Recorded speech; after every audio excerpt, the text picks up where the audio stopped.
Hare Krishna. Hare Rama. Jai Srimad Bhagavad Gita. Jai Srila Prabhupada. Jai Sri Vaishnavas and Vaishnavis everywhere.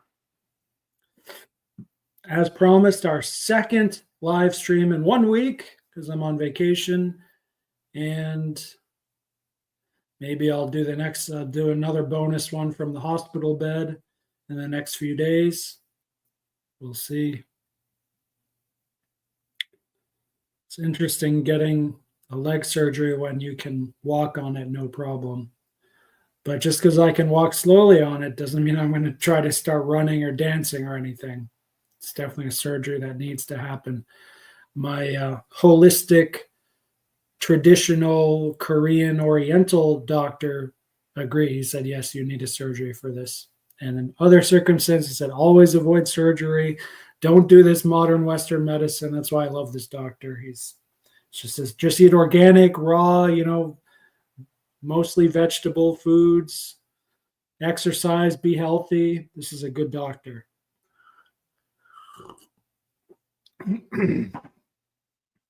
Anyway, let's get right to it. Even though it's vacation, I have to prepare for my surgery tomorrow.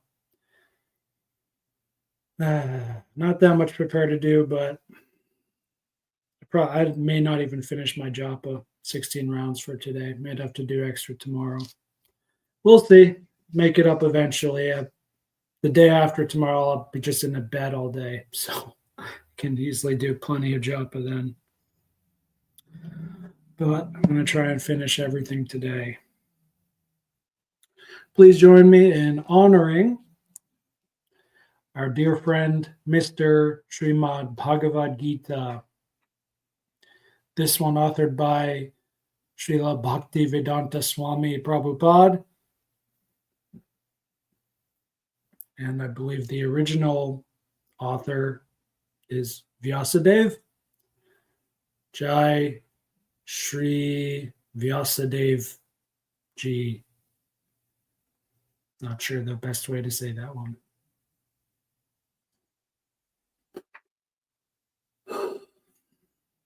Om Namo Bhagavate Vasudevaya.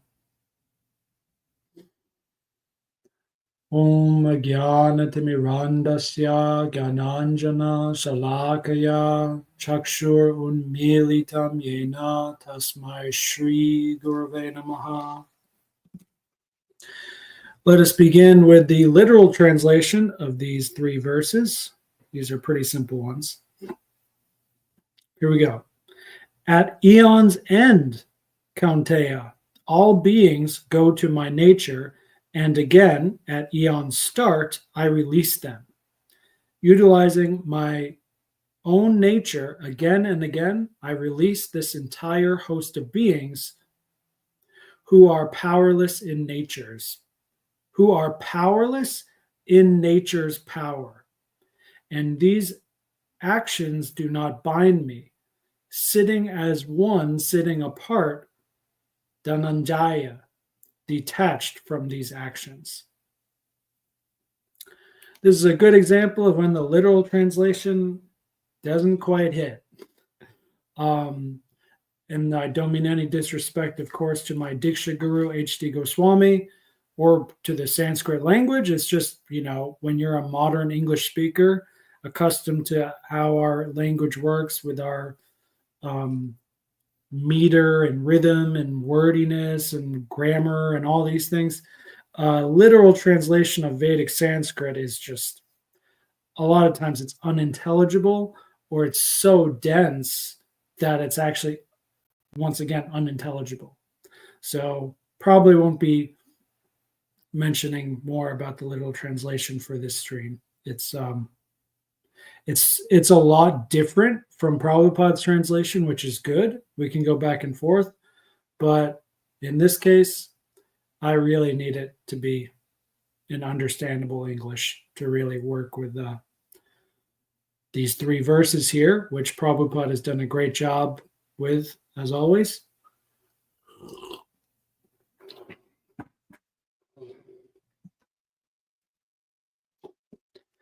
Verse 7. O son of Kunti, at the end of the millennium, every material manifestation enters into my nature, and at the beginning of another millennium, by my potency, I again create. Interestingly, in this verse, the word yuga is not used. It's the word kalpa, which means something like many yugas, or like one cycle of yugas, something like that. Let's see here, reading from my notes. So this verse is, on the one hand, it's an introduction to this little mini cluster. And on the other hand, at the same time, it's a review. This idea that Krishna creates and destroys again and again in huge cycles of time, the material universe. He already told us that explicitly, I think at the end of the 8th chapter. Very recently, one of the past few live streams, we read a very similar verse I remember that verse used the word yuga. This verse uses kalpa. It's the same thing. It means a stupendous amount of time. And here again in the purport, Prabhupada delineated more explicitly on the numbers, just how vast the time we're talking about here, which is 4,300,000,000 earthly years times 30 is 1 month. And then that number times 12, and then that number times 100. That's and then the universe is destroyed, and then it's created again, and it will go on for another 4,300,000,000 earthly years times 12. Times 30, then times 12, then times 100. And just for the sake of printing a book, this is simply the most efficient way to write it. Prabhupada could have simply just done the math for us and just said, oh, this takes, this much time in earthly years. But it's not only more efficient writing it this way. Okay, I guess technically it's more efficient because you reduce the number of words and just add more zeros to the number. But 4,300,000,000 is a very large number. And when you extend it out and we're taking that whole number times this and then times that and then times that, it has the effect that Krishna is intending with these verses, is to show just how stupendous, how how amazing, how wondrous, magnificent this whole creation is. It's beyond, even this material manifestation is beyond our comprehension. And for Krishna, this material manifestation is nothing. That's why he's not attached to it. It's just so largely insignificant for him. He's got even more amazing things to direct and deal with. And that's one of the main takeaways from this verse cluster, is we're getting a hint as to why Krishna is detached from these material happenings. We've already learned from the end of the last chapter, and even the first few verses from this chapter, that Krishna does amazing things, and yet he is not a part of it at all. This is the first. These 3 verses is the first real close look at how exactly Krishna can do this.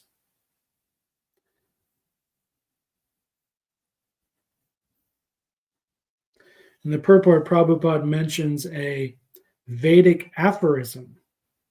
He says, this is the Vedic aphorism, quote, although I am one, I shall become many.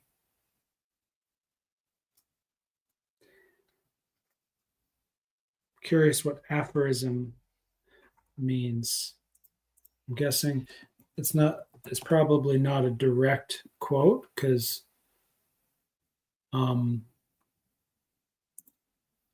he would have said from this Upanishad or this or that.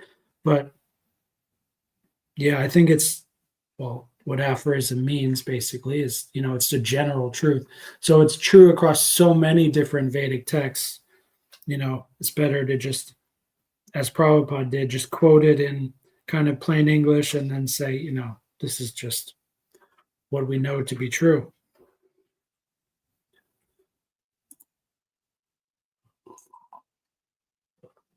All right, we'll be done early. That's nice. Already moving on to verse 8. These are a little bit simpler verses compared to the last two clusters. Verse 8. The whole cosmic order is under me.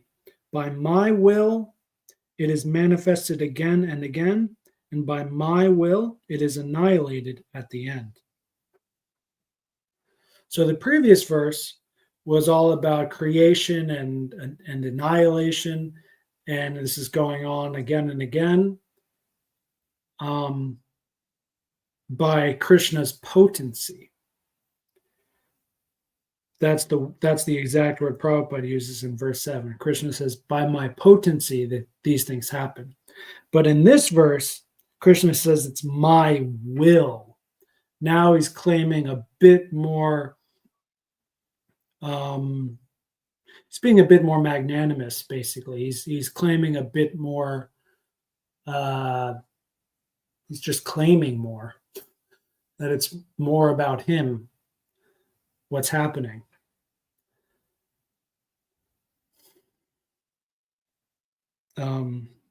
So yes, he's not, attached to what's happening, but at the same time, it's only through him that all of this is happening. Without him, there's nothing. Just like the pearls strung on a thread.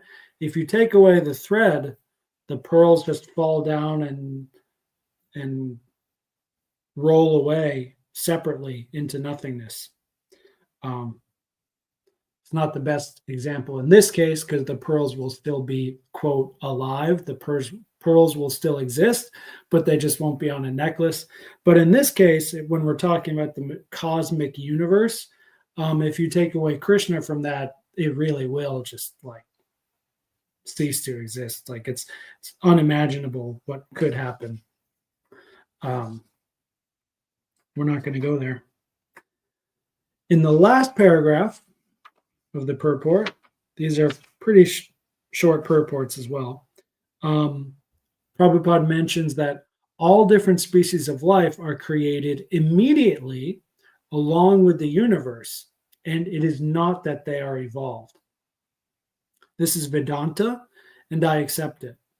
However, I think, and I want to try and practice getting this right because, yeah, this is something I get in trouble for. And I speak too quickly in conversations. It's much better in writing.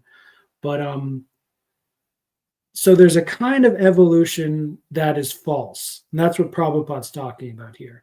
What I would call the origin of species evolution, which is the thesis of Charles Darwin's book titled The Origin of Species, which is an atheistic and nonsensical theory, which is no different from the Big Bang. It's basically the idea that there's nothing, and then all of a sudden this amorphous blob just says, I want to have eyeballs, and then it just starts evolving eyeballs. That makes no sense. It's just stupid. It's not scientifically sound or common sense logic sound either. But at the same time, the evidence, a lot of the scientific evidence that we find in evolutionary textbooks, science books, and also that we know is true from common sense, is adaptation. That if you have a bunch of dogs and you want them to be really fluffy, you breed a bunch of them, and then the fluffy ones you have breed again, and then the non-fluffy ones, they don't breed again. And if you keep doing this after so many generations, eventually they're all fluffy. So that's obviously true. Um, and it's part of evolutionary theory, but it's not exactly evolution.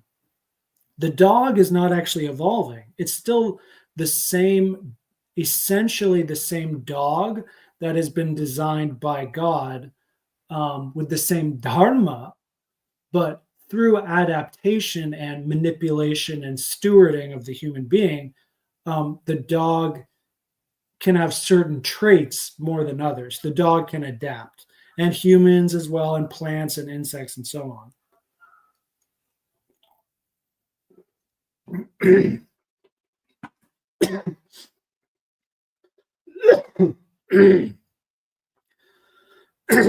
So not only is adaptation a obvious fact of reality, but I would actually say that evolutionary psychology is still relevant as well. So that's the kind of thinking we might do about why, for instance, we know it's not because of quote evolution. We reject that idea, the atheistic idea, but at the same time we can use philosophy, not speculation, but philosophy in the sense Prabhupada talks about it, to ask, for instance, why does a human being have two eyes here, then the nose under it, and then the mouth under the nose? We can ask that question. And the answer is not because we evolved that way. The answer is because we were designed that way for a reason. And because there is a reason for it, it can be useful to ask that question. The answer to one of those, why the nose is above the mouth, is so that we smell a food before we eat it. That's actually why. It's actually intelligent to smell things before you put them in your face hole, before you put them in your mouth. And I've done this countless times before with parents of young children and with my own students who are young children in school. It's part of life that, you prepare some food for the kid. The kid's got to eat and he doesn't want to eat. So, what do most parents and foolish people do? They just force. They just say, "Oh, you have to eat it. If you don't, no TV later." So, they just bully their kids into doing it. That's not what I do. Not because I'm nice, because it's just not intelligent. So when you understand the intelligence behind this design, you can simply tell the child, "Oh, try to smell it," with curiosity. Like, you're still a child. You don't actually know what this is. You didn't grow it yourself. You didn't prepare it. This is just something just thrust into your vision. And so what is it? Do you tell me? But just smell it. What do you think? What does it smell like? Does it smell good? And a lot of times they'll say, "Actually, yeah, it kind of does smell good." I say, "Okay, well, try tasting a little bit. Just taste a little bit and just chew it a little bit. Does it taste good?" "Oh, yeah, it does taste good." And then they start eating more of it. I've done this specifically with broccoli for one of my nephews. And this is also not that, it's also, it works when I do it because I'm congruent, because I really love broccoli. And like most vegetarian foods, I genuinely enjoy. And children pick up on that sincerity. And they just look at, I'm just like shoveling it in my face hole because I actually really like it. And so that, those two things combined together, and most children will start doing their dharma according to their dharma. Basically, that means they're going to start using their mouth and nose and things as they're designed to be used. And so the way of thinking is what I would call evolutionary psychology, but it's not evolution. It's not just we first we had a mouth over here, but then it slowly evolved. No, that's ridiculous. We were designed by God just like every other species. There's a reason. There's a logos to that, and and it's philosophy, trying to understand these things and then experimenting with them and seeing if it actually works or not. So I've done this experiment enough times where I know that, especially with young children, it's one of the best tests to know if it's true or not, because they're innocent and they're closer to their instinctual nature. So, you know, when it works, I go, great. And then the adults see too, and they're kind of like, why did that work so effectively? He must be cheating. Many adults have just lost touch with this basic aspects of reality, which in this case I'm calling dharma, the function. There's a dharma to the nose, to the mouth, to the human being. Like there's dharma everywhere. And when you understand the logos to the dharma, then you can actually engage with the dharma appropriately. You can follow the Tao, and then you do that enough times, and then you get great ethos, and then you have great friends, and then everything's great. So, yay! So, one reason Krishna is so detached from this process is because creation is not for him. Creation is for the living beings and the desires they have. And that's the ultimate conclusion that Prabhupada is working towards here in the purport. He's not, I don't think, I mean, maybe part of it is he's just deliberately taking a stab at the atheistic scientists. That probably is a part of it, because they really deserve getting stabbed for being not just foolish and wrong, but also demonic, because it's a demonic worldview that there is no God, that things just evolve from nothing, from a big bang, and if we just study it more with science, then we can figure everything out all by our own. This is demonic mindset. So probably, and I think that's a little bit a part of Prabhupada's ethos, and because of how he writes it very strongly. Quote, the activities of the different species of living beings are begun from the very moment of the creation, period. It is not that all is evolved, period. The different species of life are created immediately along with the universe, period. So the meter, the timing of those three sentences is very explicit, very strong, and to me it feels like a little bit of an attack on the atheistic evolutionary worldview, which is justified.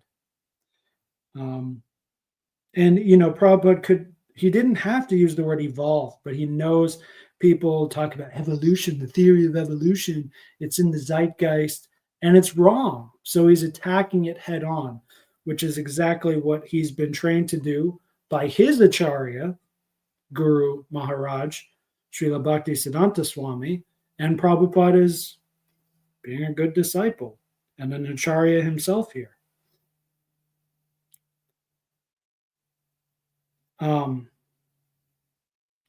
And I'm reading the end of the purport now, quote, the state of being in their past life, the living entities, in the past creation is simply manifested again, and all this is done simply by his will. This is the inconceivable potency of the Supreme Personality of God.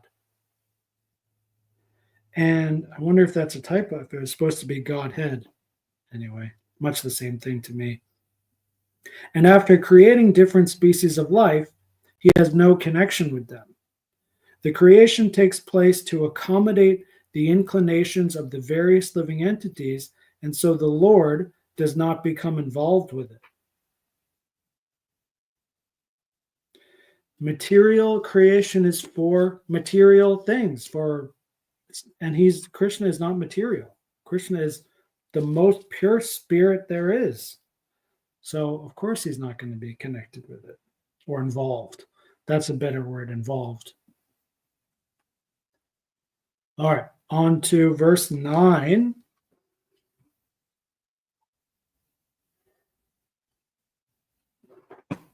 O Dhananjaya, all this work cannot bind me. I am ever detached, seated as though neutral. So this is a really lovely conclusion to the verse cluster here, because it's kind of switching gears in one sense, but in another sense, it's like the perfect, it does logically connect with the previous two verses and like ties it down shut perfectly. So the past two verses, Krishna was telling us like, behold this great mystical creation, this material universe, how old it is, how many beings there are in it, and how I create it and annihilate it as well. And yet it has no effect on me. This is like the punchline in a joke. He's the two verses were in a sense just a setup for this verse where he says, where he gives the main point of it, and this is the main point of the chapter, is having a secret confidential understanding of God. So, and to have the secret the most secret understanding, you first need a secret understanding, namely that, this creation is even more amazing than we think it is, and God is real, and God has created that. That's a secret confidential understanding and knowledge. But then even more secret than that is that God is not attached at all. He's not involved with this at all. And if you compare this with the other, especially Abrahamic monotheistic religions, this really is, Raja Vidya. This really is the secret king of all knowledge. We do not get that vibe or these words explicitly written anywhere in the Abrahamic text that I know of. In fact, it's the opposite. We read of a God who's intimately connected with his chosen people, with the universe, and he's looking after everyone, and he's really quick to reprimand and bless and so on.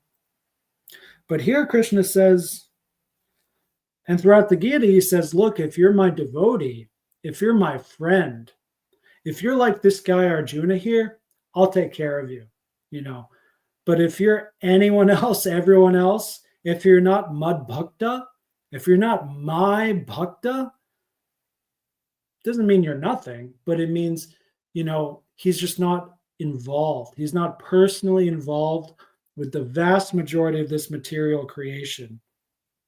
And if he is involved with you and you're not a devotee, it's your spirit that he's involved with.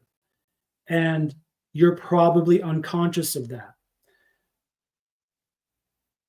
And it's not good or bad. That's just the structure of it. So if you're very conscious of your own spirit, you will naturally find the super spirit sitting right next to it.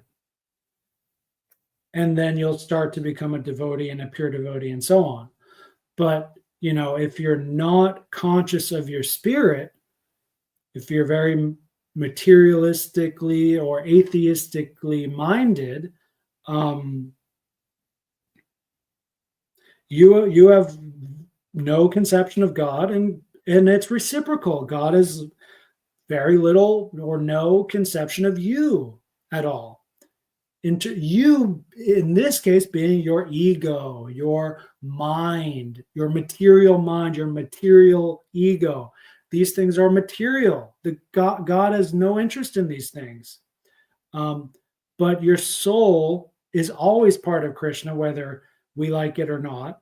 And your highest self, which many are just unconscious of, it is involved with Krishna.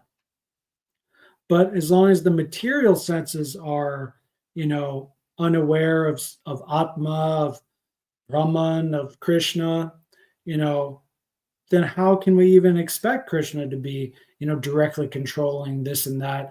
And I guess it's in this sense that among the Abrahamic faiths, it seems the Christian one seems superior because, and Jewish as well, ancient Jewish, because it explicitly mentions in the Bible that we're talking about God's chosen people, which in Vedic language here we would liken to mad bhaktas, my God's devotees. It's not technically the same thing, but it's analogous. So we can see how, God in the Bible, we can see how God is really caring about his chosen people, and then there's a clear distinction. And then the non-chosen people are like the Gentiles, the demons, the people, those who follow Satan. There's a very clear distinction there, and of course that brings up the obvious difference between West and East in religions. Is what's the vibe? What's the immediate reaction from this like binary distinction in the Abrahamic faiths? Oh, well, they're Gentiles, they're demons, so we got to kill them. Well, it's time for a religious war. And that's what we don't get in the Vedas and Buddhism. There's nothing like that. Yeah, there's other people who don't follow what we follow. They're ignorant, whatever. We disagree, whatever. But religious violence is pretty rare in the East. I don't know about rare, but it's uncommon compared to the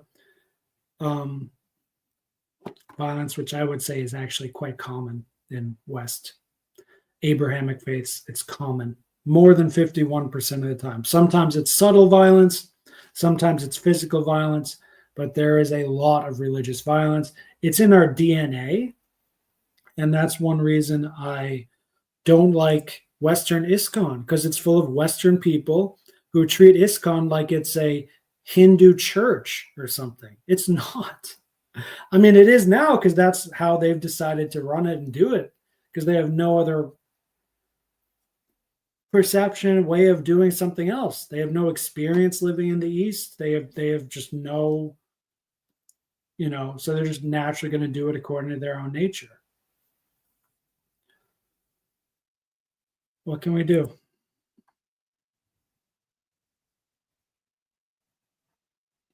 So Prabhupada begins his purport with an essential clarification. This detachment Krishna has is for material activities, but his spiritual activities, he's actually quite involved in. And these are eternal, blissful spiritual activities. And I think Prabhupada is right to not go into any detail at this point about those, but he's probably thinking of Rasa Leela, Krishna Leela. There's many different, kind of things like this. And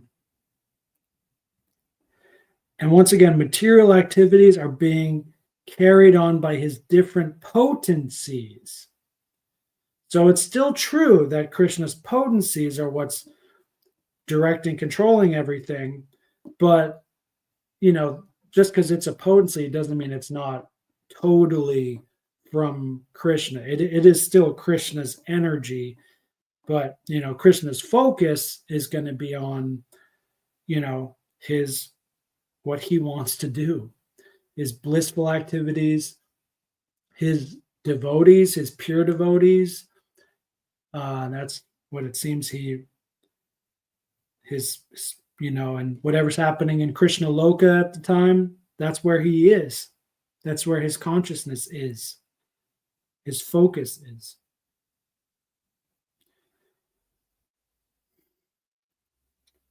And Prabhupada says, quote, "This neutrality is explained here. He is sitting as if neutral.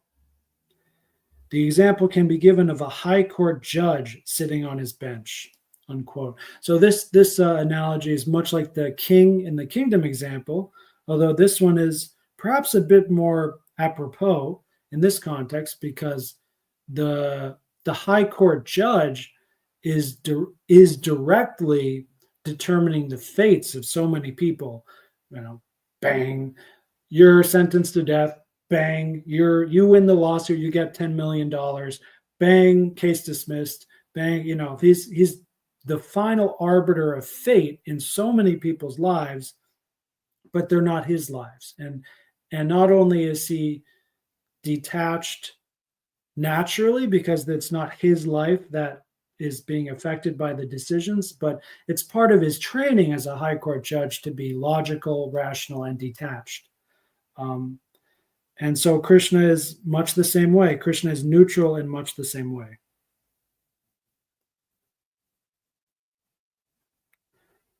Quote, the Lord is always neutral, although he has his hand in every sphere of activity.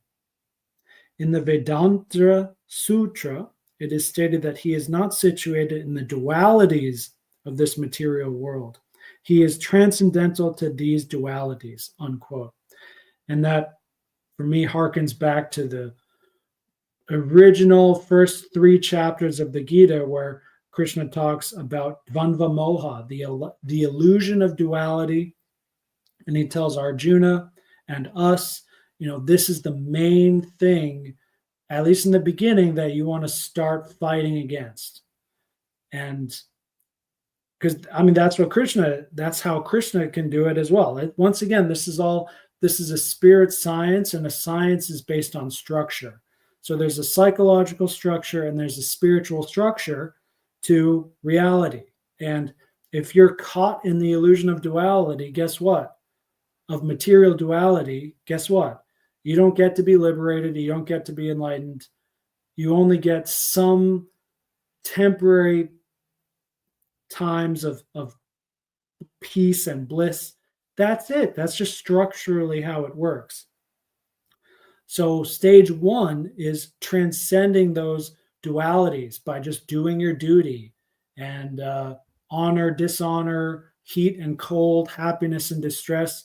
You just take it as it comes. Oh, this is my fate. This will go on. And then you get an initial taste for liberation. And then your liberation expands.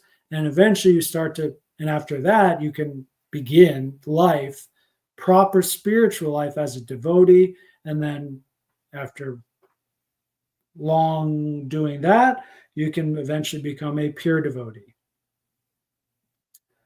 And it seems, according to the Gita, that there are many who, there's one good friend I can think of who this may apply to, and I hope myself as well, who are devotees, but not pure devotees, but at the final moment of death, they remember Krishna and they go right back home, right back to Godhead. Jai Pankajanabha Prabhu.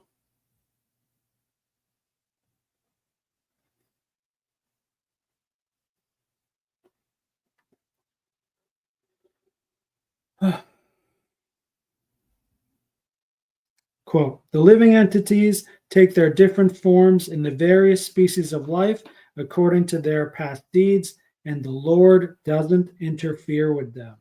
That's because he respects us and he loves us.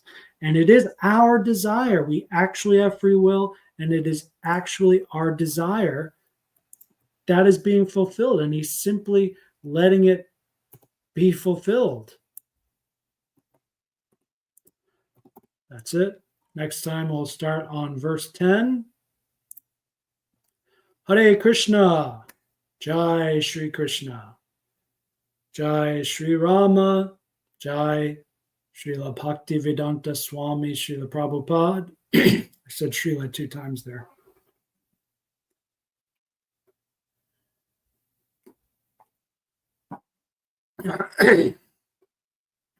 Jai Shri Vaishnavas and Vaishnavis everywhere. Jai Srimad Bhagavad Gita. Haribol.